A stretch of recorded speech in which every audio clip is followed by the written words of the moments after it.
Na virada do ano na Praia do Arpoador, o encontro de cerca de 30 homens para praticarem atos libidinosos coletivos ganhou as redes sociais e deu o que falar. Os atos praticados por esses homens foram gravados e tiveram grande repercussão, tornando-se objeto até de investigação policial. Fala galera, Joel Paviotti aqui do canal Iconografia da História. Hoje a gente vai falar de Suru. Pausa para o YouTube não desmonetizar. Bom, vocês estão ligados que...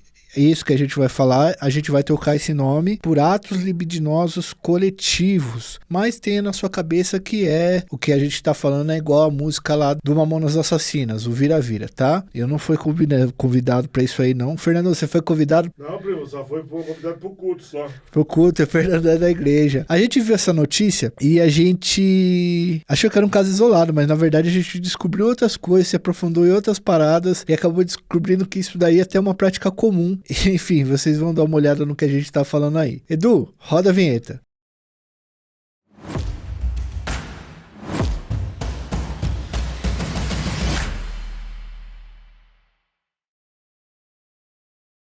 Galera, da noite do dia 31 de dezembro e amanhã de 1º de janeiro de 2025, mais conhecido como Réveillon, um ato libidinoso coletivo foi promovido por homens na Praia do Arpoador, uma das mais famosas do Rio de Janeiro. Isso virou notícia e acabou se transformando, adivinha, até em caso de polícia. Esse ato, ele foi chamado nas redes sociais, enfim, nos jornais da mídia que cobriu, de Suru, pausa para o YouTube não desmonetizar, bom, do Arpoador. Parte do encontro libidinoso coletivo foi gravado e compartilhado na internet. No vídeo, dezenas de homens trocam beijos, praticam atos típicos de conteúdos para adultos e coisas que a gente não pode ficar falando aqui, mas vocês estão ligados que a gente está falando, né? Trocas de fluidos libidinosos e todas essas outras coisas aí. Bom, segundo o que a gente pôde averiguar com a polícia, naquele local estava acontecendo uma festa de Ano Novo, normalmente como acontece em todos os lugares. Durante a noite em que os atos libidinosos coletivos ocorreram no Arpoador, uma testemunha que passou pelo local com a família ficou indignada com os atos e procurou um policial que estava próximo dali. Mas ouviu do policial o seguinte, abre aspas, eu sei e não posso fazer nada, fecha aspas. Essa resposta nos leva a questionar se esse tipo de ato em público é crime ou não é crime. Imoral, eu já vou dizer para vocês que é, mas é preciso averiguar se é crime ou não é. E a resposta é que é crime sim. De acordo com o artigo 233 do Código Penal Brasileiro, a prática desses atos libidinosos obscenos em locais públicos é o crime que pode render de 3 meses a 1 ano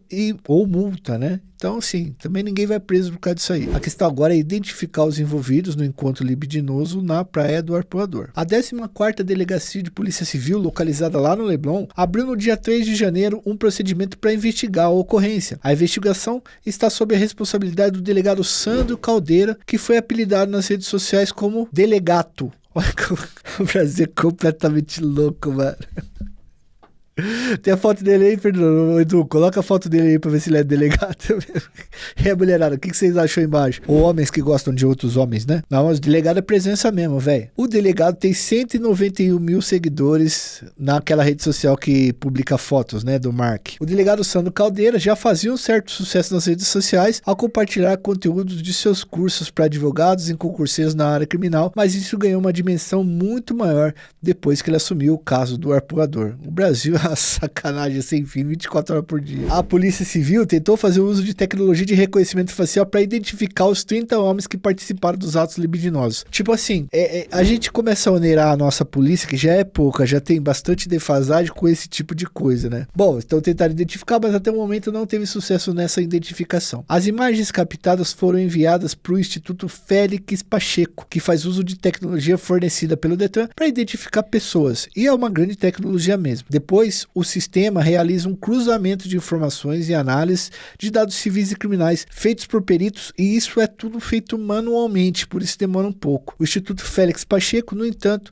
não conseguiu identificar os envolvidos. De acordo com seu diretor, Alexandre Tresse Mota, abre aspas, as imagens têm qualidade muito ruim e não se prestam para perícia de comparação facial, fecha aspas. Agora que a gente contextualizou o caso para vocês, vamos discutir esse tipo de ato em entender que o caso da Praia do Arpoador não é um caso isolado. E isso foi o que mais me assustou, Fernandão, porque quando a gente estava pesquisando pro roteiro, a Adriana fez a pesquisa e depois eu leio e daí dou uma estudada maior pra gente poder apresentar aqui pra vocês certinho, a gente achou que poderia ter sido um caso isolado, combinado por WhatsApp, ou a coisa tava acontecendo e todo mundo foi chegando ali. Mas na verdade não, mano. Essa é uma parada que acontece em vários lugares e ela tem um nome específico, tem uma forma específica de se praticar. Pô, eu não tô falando pra vocês irem procurar isso, pelo amor de Deus, é que a gente tem que trazer a verdade dos fatos aqui pra vocês. Isso que aconteceu no Arpoador é um caso de dogging, prática que é considerada uma fusão de voyeurismo com exibicionismo. O voyeurismo, ele é ver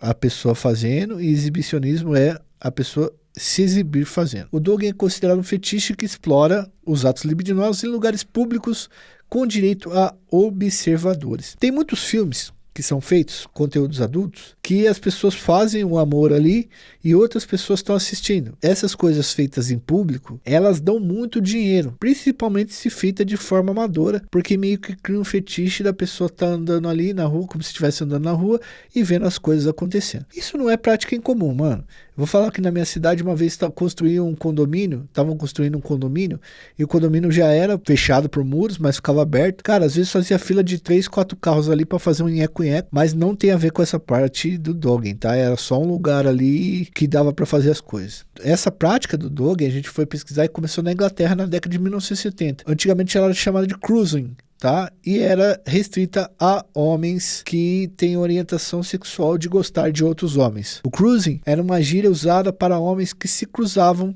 por aí e acabavam rolando pegação entre eles. Eu conversei com um amigo meu que é gay e ele falou pra mim que a melhor coisa do mundo é aquele aplicativo de gay, o Grindr, não sei como é que chama, mas é tipo o Tinder de homem pra encontrar homem, tá? Específico. Ele falou que é muito louco, mano. Às vezes ele tá num shopping assim, ele dá match com o cara fala assim, vamos pro banheiro, e aí o bicho pega lá no banheiro rapidão e já era. Não tem que ficar chavecando, trocando ideia, mandando bombom no presente, contando mentirada, nada disso, mano. O bagulho é direto e reto. E aí, você tá afim do bagulho? Tô afim, eu também tô afim da parada, vamos junto. O termo dogging passou a ser usado para todos os adeptos, né, dessa prática de atos libidinosos ao ar livre, independente da sexualidade e do gênero. Embora não haja um consenso de onde o nome dogging surgiu, hipóteses ligadas ao hábitos caninos podem explicar o termo. Os cachorros, galera, fazem atos libidinosos livremente na rua, sem se preocupar quem está olhando e o que está fazendo. Os donos dos cães acabam virando voyeurs do ato, né, entre os animais, e daí teria vindo o nome da prática dos humanos. Galera, mas não pense que o dogging é só ir pra rua e sair fazendo um nheco-nheco aí, sem regras, ser todo desorganizado. Essa prática tem uma série de códigos a serem respeitados por seus praticantes. Quando o ato, por exemplo, é praticado dentro dos carros, esse código tem que ser usado. Se as luzes de dentro do carro estiverem acesas, significa que as pessoas ao redor podem assistir ao que está ocorrendo dentro do carro. Se as janelas estiverem abaixadas, significa que as pessoas que estão ao redor do carro podem se aproximar e participar com as mãos, acariciando, apertando e até inserindo os fingers, tá? Desde que haja consentimento de quem está sendo tocado. De quem está sendo tocado. Cara, eu nunca imaginei que eu ia contar essas histórias aqui. E se as portas estiverem abertas, tá? Significa que todas as pessoas que estão presentes podem interagir e participar do ato. Aí vira uma gandaia, fi. Aí vira uma festa de Satanás. Nesse caso, se tiver a porta aberta e tal, os participantes podem sair do carro e partirem para o ar livre, que daí vira gandaia. Para alguns adeptos, o mais empolgante são os espectadores. Uma praticante deu uma declaração no jornal do Correio Brasiliense afirmando o seguinte, tá? Que ela gosta, abre aspas, de ver para onde olham e como reagem, fecha aspas. Segundo essa moça, abre aspas de novo, tem o código de vestimenta e não pode beijar. A aproximação é cautelosa. Essas pessoas não têm nome quando você faz amor com elas, fecha aspas. Vários locais do Brasil são pontos de dogging. Em Brasília, lugares como Floresta do Sussurro, parques das cidades, banheiros de shopping são locais também usados para esse tipo de prática, tá? Bom, no Rio de Janeiro, locais como a Terra do Flamengo, Parque Garota de Ipanema, Parque Lage, na região do Jardim Botânico, Bosque da Freguesia de Jacarepaguá, trilhas da Floresta da Tijuca, a Pedra da Gávea, a Abricó, a Pedra do Sal, o Arpoador, são os locais escolhidos por quem quer viver esse tipo de aventura. Você tá vendo que a Adriana colocou aqui dando todos os lugares para quem quiser participar desse tipo de fita, né? Mas veja bem, você vai para esses lugares, saiba que você está cometendo um crime. Mesmo que seja um crime que não dá cadeia, você está fazendo isso, tá? E se for considerado crime de importunação, aí a pena é maior e pode dar algum problema. Ah, mas pelo amor de Deus, né, gente? Tem crianças, coisas passando, vamos tomar cuidado com isso daí. Segundo o blog de adeptos da prática que a gente entrou, que são adeptos e eles fazem especificamente no aterro do Flamengo isso, abre aspas, a pegação rola o dia inteiro por toda a extensão do parque, porém, de noite é que o babado esquenta. O lugar mais quente fica na altura do Hotel Glória. O melhor horário é pelas 2 horas da manhã, pois quase não tem policial fazendo a ronda. Fecha aspas. E na boa, eu tô achando que os policiais eles também não estão nem aí pro que tá acontecendo nesse ponto, tá? Em São Paulo, a bagunça acontece no Parque Ibirapuera, no Ecológico do Tietê, no Mirante da Lapa, na ciclovia do Rio Pinheiros, Praças Aureliano Leite, Marechal Bittencourt, na Água Branca, na zona norte de São Paulo.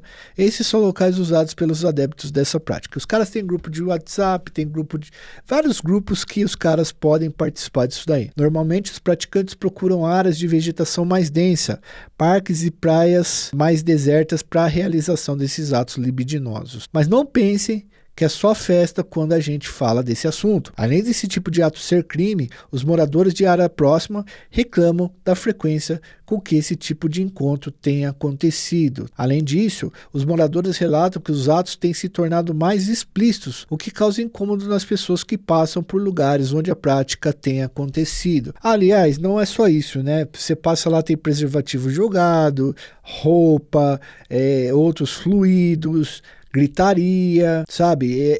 São coisas assim que acabam demonstrando que aconteceu um negócio no local e alguém precisa limpar isso. Para ficar mais claro do que estamos falando aqui, acompanhe com a gente um trecho de uma reportagem escrita por Bruno Luca e publicada no jornal A Folha de São Paulo em setembro de 2023. Ele explica um pouquinho e descreve como que é a parada. Abre aspas. Gemidos agudos tomavam o Mirante da Lapa, praça da Zona Oeste de São Paulo. Eram 21h30 do sábado, no dia 2. Aposentadas caminhavam no local. Abre aspas.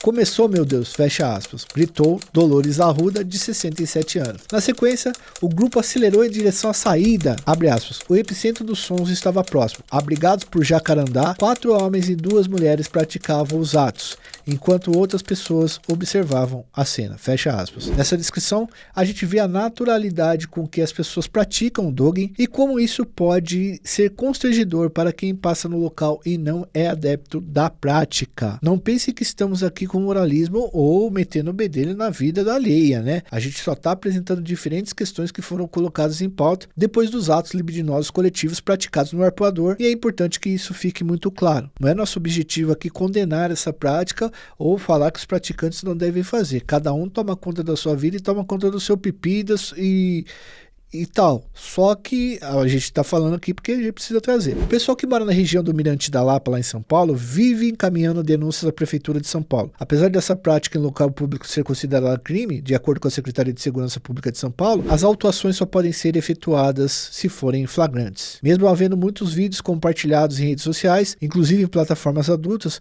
segundo a Secretaria, eles não valem como prova. Para o sexólogo Jairo Bauer, aquele sexólogo muito famoso, abre aspas, tudo que é proibido sempre excitou muita gente, fecha aspas. Bauer acredita que não há problema em expressar seus fetiches e buscar uma rápida satisfação em comunidade, mas os praticantes precisam estar cientes dos riscos e dos ataques que podem sofrer durante esse tipo de ato, pois você está exposto no meio da rua e você pode encontrar, galera, pessoas que não gostam disso e que vão reagir de uma maneira bastante violenta a esse fato, tá? E essa prática, ela tem sido feita muito por pessoas que produzem conteúdo adulto para colocar em plataformas. Como eu disse para vocês, esse tipo de fita, ela cria uma imagem na cabeça das pessoas, uma vontade para as pessoas fazerem, das pessoas verem, e aí as pessoas gravam isso no meio do povo, no meio do público, né, em locais públicos, e jogam isso na internet. Isso tem dado muito dinheiro, inclusive, e aí,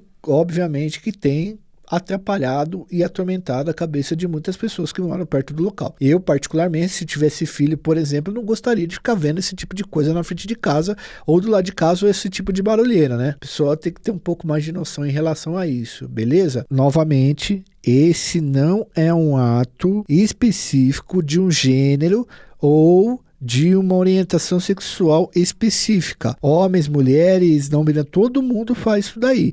Do dogging a gente percebeu que tem para todos os gostos e práticas. Aí tem grupos no Zap, no Telegram, tem grupos em várias outras redes sociais em que as pessoas combinam de fazer essa parada e vão lá fazer. O cara tá 7 horas da noite na casa dele, Fernando, de repente, o que você tá fazendo agora? Nada. Vamos fazer um negócio? Tal. Aí se reúne lá e começa o checo-checo lá e tal, não sei o que.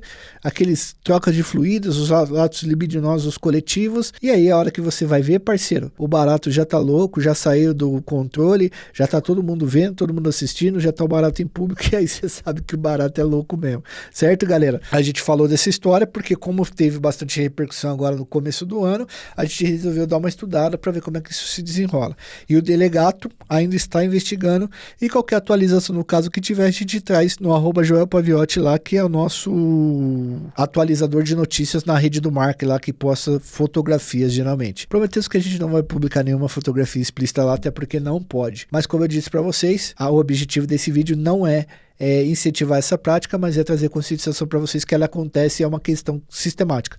Não foi à toa que os caras se reuniram ali, eles não se reuniram por um acaso. Aquilo aconteceu de forma pensada, porque é uma prática em grupo que é muito feita aqui no Brasil, inclusive. Deixa seu like, se inscreve no canal, ativa o sininho.